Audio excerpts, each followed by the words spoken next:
Welcome to our episode of Biblical Archaeology, From the Ground Down. Presented by Bible Interact and hosted by Dr. George Sparks. Join us as we explore the fascinating world of the Bible from leading experts in the field of archaeology.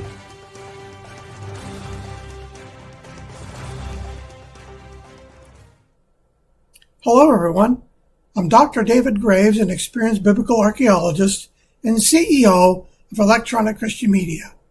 I'm here today with another exciting episode on our Archaeology Discoveries channel, where we discuss important archaeological artifacts related to the Bible. Thanks for watching, and be sure to like and subscribe to our channel. Well, good morning, people. My name is Dr. George Sparks. I have with me my special guest, Dr. David Graves. This is Biblical Archaeology from the Ground Down. And today we're going to talk about the stuff inside of a synagogue. We're going to talk about it. If you're not aware of certain implements inside of a synagogue, we're going to talk about a Torah closet and also a Moses seat.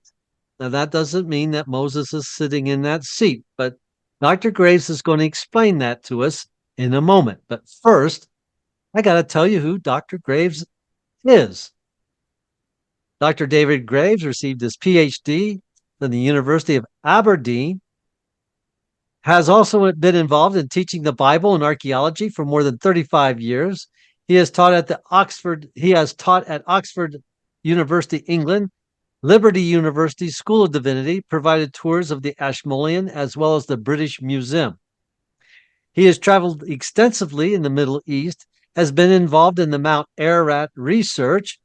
He also has excavated at Qumran, the Temple Mount, Shiloh in Israel, as well as Tel El Hammam in Jordan. He has also been involved in excavating the Dead Sea Scroll caves, in which one was located where there were scrolls, at least at one time. Is that correct? Yes. And has authored many books, which we love to share, as well as publications. So welcome to the program, Dr. David Graves. And this is going to be interesting because I want to learn what is the Moses seat? That's got me curious. Okay, the seat of Moses in the Jewish synagogues. It's based on some of the material in my book on the archaeology of the New Testament. Here are some of the books, and there's the QR codes if you want to check out those books. Lots of references and all the good stuff at the bottom of the page. Well, the seat of Moses. We have mention of this in the book of Matthew in the Gospels. The scribes and the Pharisees have seated themselves in the chair of Moses. Therefore, all that they tell you, do and observe, but do not do according to their deeds, for they say things and do not do them. They say things and they don't do them. So they're basically being called hypocrites. Another mention is sort of an allusion to it in the book of James, chapter 2, verses 1 to 6, where it says, if a man comes into your assembly, or in the Greek synagogue, with a gold ring and dressed in fine clothes, and there also comes in a poor man in dirty clothes, and you pay special attention to the one who is wearing the fine clothes and say, you sit here in a good place. And you say to the poor man, you stand over there or sit down by my footstool. And that is an allusion to the seat of Moses that has had a footstool that was placed in the synagogue under the seat of Moses. A good book on this is The Synagogue in Late Antiquity.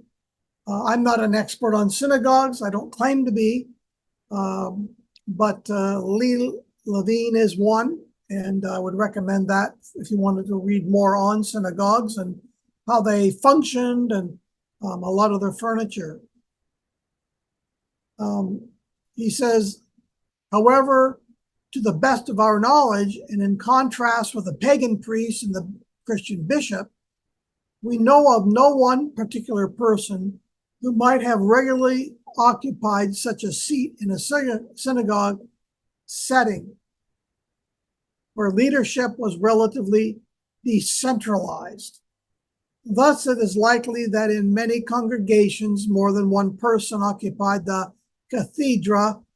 He's making a reference there to the seat of Moses, depending on the particular activities then taking place. Prayers, a sermon, a teaching session, court proceedings, visits by special guests, etc. So the seat that was placed in the synagogue was actually occupied by many different people, depending more on the role than on the person. So that's a fine distinction. That's what it was, dependent more on the role of what they were performing, whether it was prayer or a sermon or the teaching or the reading of the scroll, rather than the person himself as being an individual. Although there was a leader of the synagogue, Archaeology. We talked about that in one of the previous podcasts. I think the last time, George, we talked about synagogues in general. So there's a lot of comparisons and similarities between Christian churches and synagogues. Churches occupied synagogues, so the architecture comes from the synagogue. The monastery, this one here in Kirbet El Makader, compared with the Herodium, you can see some similarities. They both have an Ark of the Scrolls, table of the scrolls, the bema right here, like a platform upon which the scroll was presented, or the table. They had freestanding columns. They had a mikvot nearby.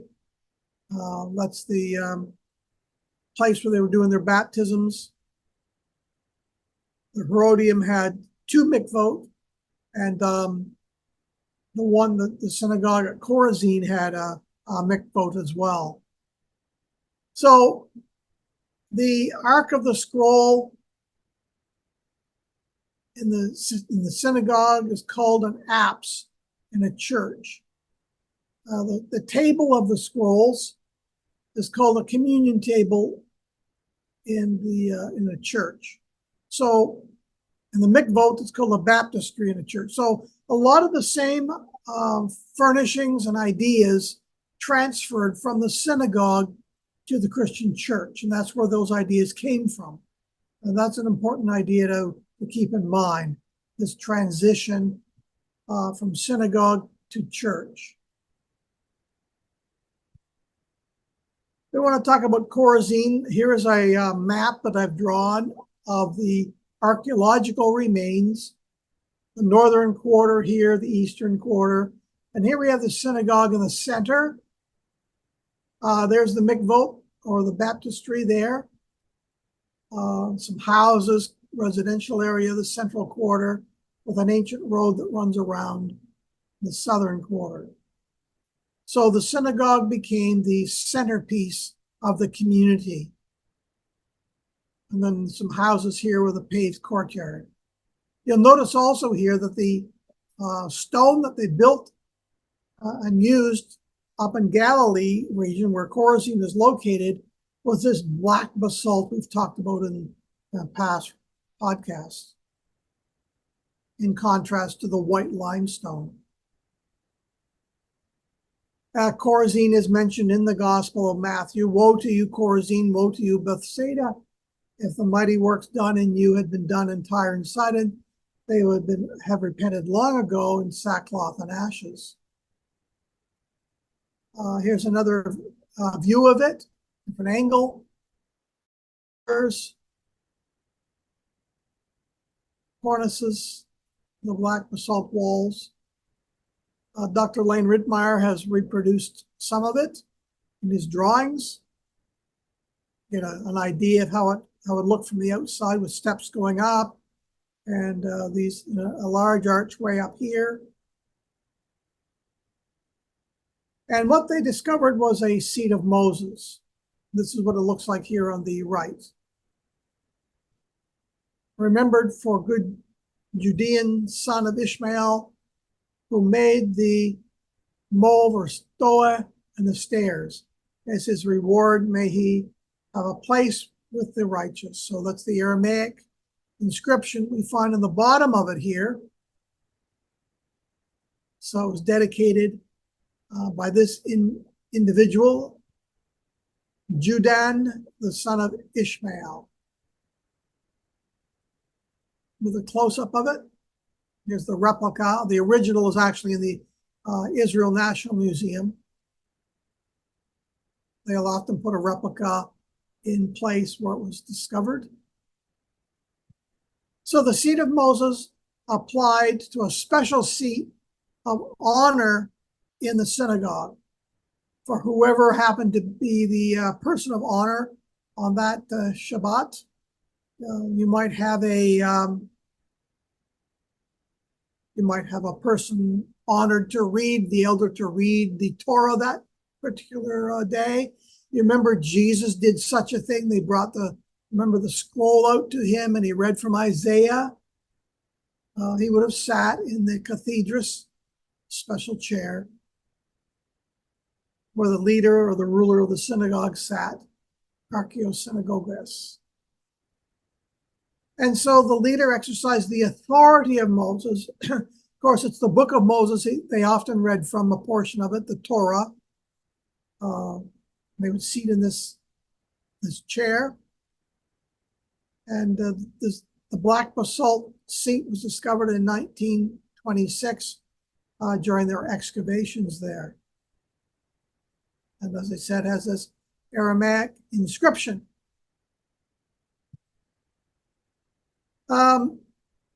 In Delos, in Greece, there's another synagogue, and we find a seat of Moses there as well. This is the synagogue here, this rectangular shaped building. It's overgrown, but you can see the pillars columns that would have stood, many of them freestanding.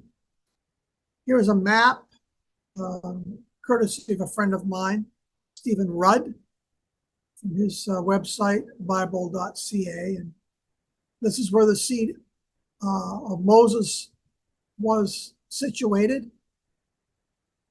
There were perimeter benches around the outside where people would sit. Here, the Torah. A large cistern was here.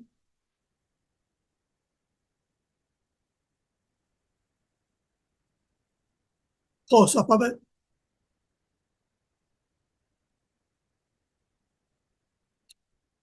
There's also a chair of Moses that was discovered at En Gedi, in the En Gedi synagogue. En Gedi is down by the Dead Sea, down in the south. And there was a footstool as well as a chair here, plastered over, that was used for this position. Now, as we move to Turkey, modern day Turkey or Asia Minor, and to the city of Sardis, one of the cities mentioned in the book of Revelation, to which the book of Revelation was written to, one of the churches here, there was a synagogue, and it's right here. This is the area on the other side of this wall. These are Jewish shops on the outside, and there's a road here. The synagogue is there, and then there's a gymnasium up here. Beautiful exterior. Well, inside we have the Torah table. Sometimes they call it an altar, but it's technically a Torah table where the Torah would be rolled out and read from and laid on the table. You'll notice that they have an image of an eagle, which is the Roman image, lion's feet, and two lions that were on each side of the Torah table. So in this particular synagogue, beautiful mosaic floor, but they had these Roman iconoclastic images because there's a lot of syncretism with the Romans. On the outside, as you walk in, you have the Torah closet right here, two pillars and this is where the Torah was stored. The scriptures were kept here. The Greek inscription refers to the Torah shrine, or the place that protects the Torah. The Ark of the Scrolls, sometimes it was a wooden cart, a cabinet, sometimes placed in a niche.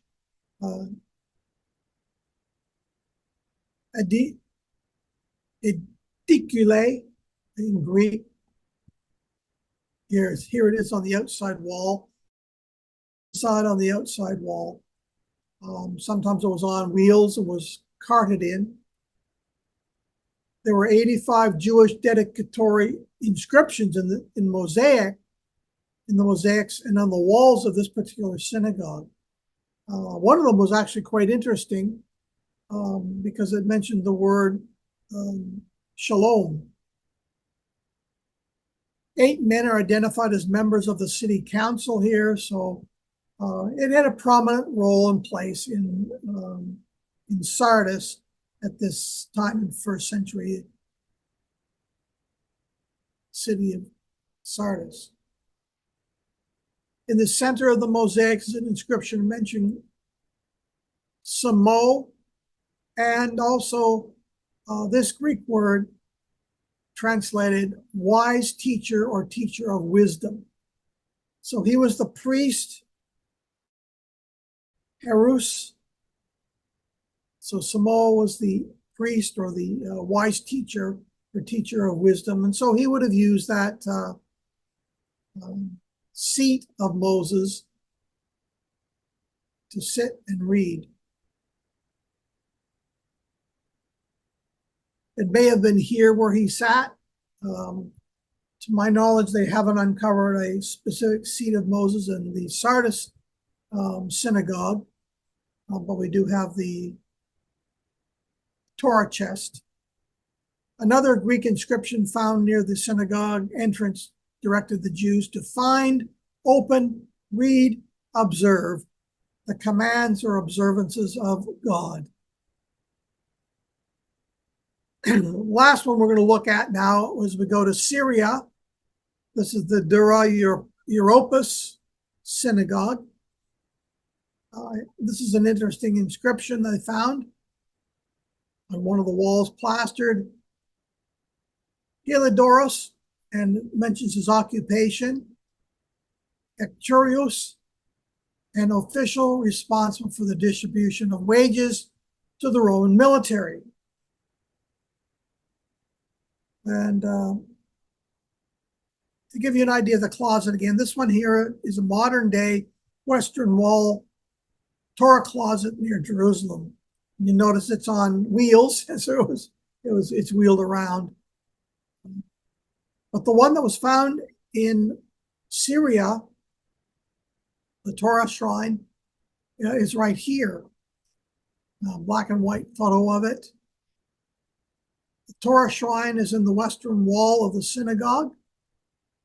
And here's a colorized image of it, which is really quite interesting. It has an upper and lower portion of it. The ciborium, Herod's temple, appears on the top, right up here. And a similar style is depicted in a Bar Kokhba revolt coin. So it looks the same as one of their coins. And another painting that was found there in the synagogue has the menorah.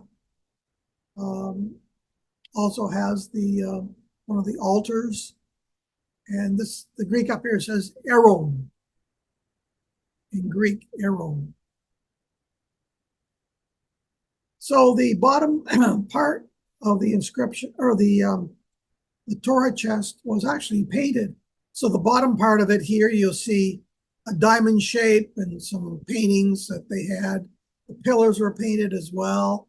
On the top of the Torah shrine, you have the upper part with a menorah again, and the temple, what it would have looked like. But also on the right side, here you have the sacrifice of Isaac, the altar and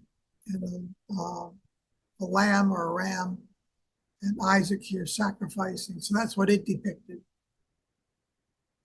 So that gives us a quick overview of some of the items that are found in the synagogue, or as we like to call it, stuff in a synagogue. Seat of Moses and the Torah shrine. And we talked about the menorah. It was located and identified in previous podcasts. Well, it's very interesting. I didn't know that we had so many Moses seats out there and examples of the Torah closet. And for the viewers that weren't aware of that, those two items exist. I like to call them religious descendants of what they meant early, like in the synagogue. There's no longer the ark, which contained the scroll that was given to Moses, or I should say scroll carved in stone, the tablets that were stored in the ark. And now that closet is the representation, the religious representation of the Ark of the Covenant. Yes. And that's where the scrolls are kept. All right. And then the seat of Moses, a place of honor. And, one time I listened to a video about the early first century ceremonies, and they would take, from what I understand, they would take the scrolls out of the closet, probably do a little ritual blessing, and then they would take them and put them on the Moses seat as if Moses was sitting there with the scroll. That's what you're supposed to imagine. And then they would probably speak something very general to the congregation. And then when it's time to read the scrolls, they would take it from the Moses seat and then read it. And then after that, place it back into the closet. Ferris, you know what? I also appreciated how you made the resemblance to what is in the churches. At least you could say a very traditional church, and how it simulates what was also in a synagogue. So yes. Instead of what we called the ritual bath, which you call, or what is called a mikvah, a Jewish ritual bath, we have the baptistry. So some churches still submerge, but a lot of churches just, we could say, sprinkle or anoint with water, a ceremony of baptism. And then we have, go ahead, I'm sorry. They would get their idea of the laver from that as well, because they would use something like a laver with water in it to do the sprinkling. So both ideas of the sprinkling or of immersion with the mikvah come out of the synagogue tradition. And the other thing that I would like to point out is most people would know or might know or may not that I did my PhD on the suzerainty treaties. The structure of the treaty also parallels what we find in the synagogue. In other words, when they had a treaty or a covenant between two parties, they would have witnesses, you would have the blessings and cursings, but then you would also have the storage of the treaty in a safe place. And the Ten Commandments were stored in the Ark of the Covenant. They also had the public reading of the covenant or the treaty. And you have this now with the seat of Moses, where they would sit and read the covenant to the people. So very close. It comes out of this whole idea of the suzerainty treaty structure is the concept in the ancient Near East that the people of Israel understood when the Ten Commandments were given by Moses and handed down to the people, and it has continued to be represented in the synagogue. So it had witnesses. With the Ten Commandments, you have the witnesses of the Spirit. And you have the witnesses that heard. You have God as the witness. You have the Torah, or the Ten Commandments, stored in a safe place, like they did with the suzerainty treaty structure. So they place it in the Ark of the Covenant. When it came to the synagogue, as you mentioned, they would store that in the Torah chest. So Okay. these ideas and concepts flow from the ancient Near East into the synagogue, into the church, even to today. And originally it would be the tabernacle and the temple. And then it went to the synagogue and then to the church. So we stand in the tradition, a long ancient Near Eastern tradition of how we treat treaties, how we treat laws, and how we treat God's word. Okay, so you're saying this is when I just said a religious descendant of the ark, it seems like there's a similarity in the covenant that existed at that time that was common to the people at that time. Yeah. Okay, Yeah, it flows right back. got it. And then we have like the Moses seat. We talked about that. We talked about the Torah closet where the Torah was kept. And number 3 was the Bema, which is a high place, like we might call it maybe like where the altar's at the front of the church, where the pastor or the priest blesses the congregation, gives the sermon at a high elevated place where everybody can see it and everybody can hear. I think that's true in almost every church. You got to have the speaker has to be elevated to be seen over the congregation.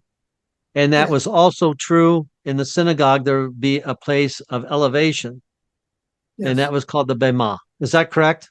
Is that how it would go? Or we All put right. Bema or Bema. Okay. It's also found within the Roman culture as the judgment seat, the Bema. And in Corinth, you can see the Bema there, where Paul is taken before the authorities and the judges, and that's the Bema. Okay. So again, there's a lot of the ideas that we find in Scripture are not just exclusive to Scripture. Right. Part of a cultural idea and norms that everybody understood. God doesn't speak to us in a vacuum. He speaks to us understandably in our culture. And that's why we see these ideas and concepts.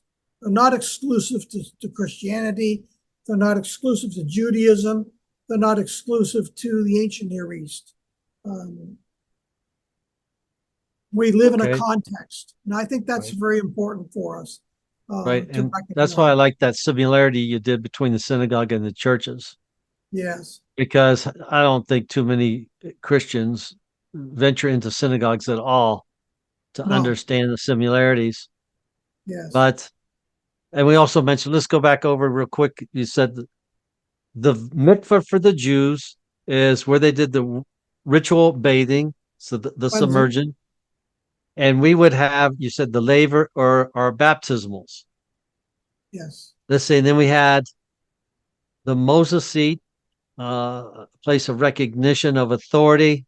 Might think of that if you went to a fancy Catholic cathedral, and then you'd have the deacons sitting up front, and then it'd be an order of, you could say, elevation, where that's what I could think of as like a military service where you have like the lieutenants, the captains, the majors, and then here comes the general, and he's got his seat way up here, and he comes down and he gives the inauguration or whatever, and then so there's an order of importance, of recognition at least. And also, and then go ahead. I'm sorry. In my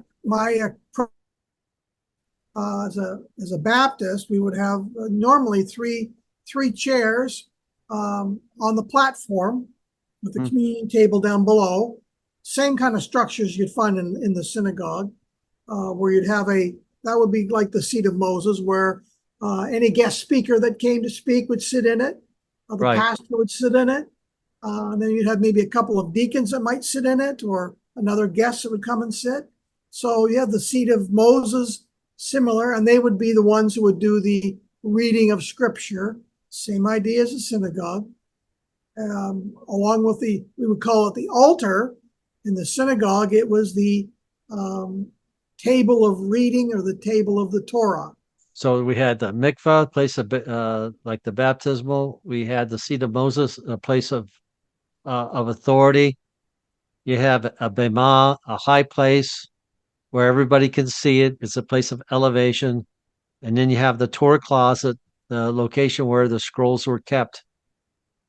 What would be equivalent to a Torah in our churches, though? Because we usually have our Bibles behind the pew. You remember, I don't know if still, well, some churches still have pews. That might be a little bit old fashioned now. And then behind the pew, you'd have all the hymnals, right? And then we'd have the Bibles there as well. Well, in the Protestant church, it would be the podium. And normally Okay. there was a Bible that's laid out on the podium that would stay there, at least in my tradition. In some of the modern churches, there's so much syncretism with modern culture that the prominence now is the band. Got to have that Christian music, you know. The So band. we've somewhat watered down, I think, the significance of the structure in our modern culture because we want to be more hip and we want to communicate, you know, more with the young people. But I believe it's lost a lot of its relevance and significance, but that's a whole other debate. People need to realize, you know, they did have a choir in the Old Testament that sang the Psalms of David, but we've boiled down a lot of I think the symbolism and significance in our culture. That's right. We used to have a choir, and the choir would come in. We had you'd have your choir would have their own vestments, their gowns. Yep. And then there would be somebody that's carrying the cross in a procession. Yep. Behind the cross would be the pastor. And then you'd have the choir and then the choir director. And it depends where the choir would be seated. In our church, it was always in the back, but up in a balcony. And we would stand up, and then we might have individual singers, and then you might the choir would sing its own particular songs, or they might lead into singing for the congregation. Yeah. And then we had those little boards up that said which songs we're going to sing that day, and the page we would find them on. Well, this goes back, doesn't it? This goes back. Yeah. And of course, I was from a Lutheran. Go ahead. A Lutheran tradition. You were, yes. I'm from a Baptist and Presbyterian background, but similarities. My grandfather was high Anglican. My grandfather was, so that was more like the Catholic traditions. So I've been sort of influenced by a lot of the different traditions. One thing I did point out with the synagogue at Sardis was the Roman imagery. Yes. That a synagogue normally weren't supposed to have pictures of animals in the synagogue, but there you find it. And I think when we talked about the synagogues, we also saw the zodiac mosaic floors. So this idea of synchronizing with our surrounding culture today with the band, you know, for the church is not new. We find it even in the old, the first century and in the Old Testament. Sort of the prophets had to speak out against it as well. So the encroaching of the world into the church rather than the church out into the world is nothing new to us. So, all right, but we got to be careful here. I got to make sure we're not saying there's nothing wrong with the drum set in the church. You have drums, you can have guitars. I don't care. I'm just drawing some of the noticeable contrast with cultures and well, you know, things are given way, right? Technology changes and the setup has to change, and you know, you don't really see pews anymore. I remember also that we'd have to kneel. So we had this little it's kind of like a little small platform that would fold out.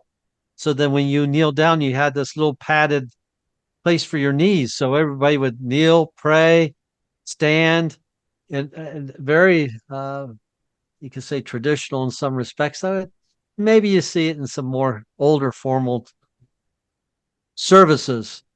I Yeah. remember years ago, my mom would talk about, well, today we're going to have a formal service. And there was a big thing because now they're going to introduce what they call it, the conventional service. That means that that's the one with the guitars and everything like that. And it started very small. But then slowly the guitars and the new conventional overtook the, you could say, in attendance. So the traditional, those that attended traditional became fewer and fewer, and those that attended the more conventional with the guitars and drums more and more. And Well, that was even in the Lutheran church.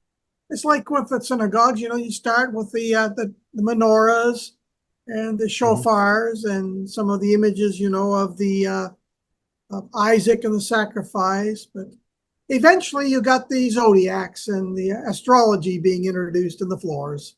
So Right. same kind of transition happens, and we've seen that same kind of transition in our modern day churches as the architecture somewhat changes, and the layout of how the church would be laid out, and Right. very simple This reminds me churches. of a little story, and it'll probably just take me a minute. I was invited, me and my wife were invited to a synagogue in Boston, Massachusetts with a friend of ours. Okay. So in the attendance, they had the pews, and in front of you, instead of like the Bible, like we'd have in our churches, they would have the Torah, the Haftorah, and a hymnal. Now, when it came time to quote or like repeat after me, um, they don't say the Torah, they don't say the laws. It represents the 5 books. We might say the Pentateuch, and they don't say the Pentateuch. They don't say, but they do say the 5. They use a word, Hebrew for 5 is like kamash, Masha kamash. So my friend was Herb, and he would look and he would say, "Could you pass me the kamash?" Meaning the 5, meaning the 5 books, right? And something triggered in my head, and I was smiling. And he goes, "What is it?" He had that Boston accent. He goes, "Like, oh, what are you laughing about? What are you laughing about, George?" And I said, "I have to tell you because you might start laughing too." I said, "I don't want to interrupt the service." I said, "I'll tell you later." They So after the service, we went out, and of course, we have the traditional like coffee and bagels or something like that. And he goes, "Oh, George, you were going to tell me what's so funny in the synagogue." He goes, Audrey, that's his wife. He goes, Audrey, you got to listen to this. And I said, well, some things were very similar to our churches because we have pews, and in front of us, we have our Bibles and our hymnals. In our Bibles, we have what we call the Old Testament and the New Testament, where you have the Torah and the Torah, which you call the Mesh, which means 5. So you looked at me and you said, "Hey, George, will you pass me the Kamesh?" He goes, "Yeah." He goes, "What's funny about that?" I go, "Well, I was thinking maybe it was the Jewish population that were the first ones to use the expression, 'Give me 5.'" give me five. They also call it the Tanakh. The Tanakh, yeah. Tanakh. The Tanakh is the first letters of the 5 books that they abbreviate. So Right, they sometimes call it the Tanakh, which is basically the whole Old Testament. right. Uh, Yeah. so that's not what they keep in the pews, but that's the Pentateuch, or what they would technically call Torah. But the Tanakh is the whole Ketuvim. Anyway, the Hebrews for all the different words. Okay. I Yeah, thought we've I'd share a taken little story there. yeah we've taken a lot of information and structure and symbolism from the synagogues, because that's out of which we developed and derived from the synagogue. So that's why it's so important, I think, for Christians to understand how they were structured, how they were laid out. And while I only showed, I think, 3 different seats of Moses, every synagogue would have had one, probably. And we've got over 100 synagogues in Israel. So we would expect us to find at least 100 of them, maybe not quite as many. And We probably haven't dug them all up, so there's probably more to find. All right. Well, Doctor, it's time for us to head on out today. So thank you for your time. It's very interesting to learn about the articles that were used in ancient synagogues and its relevance and similarities to what we have in our churches. And once again, thank you for your time. I really appreciate it. Everybody, you have a good day.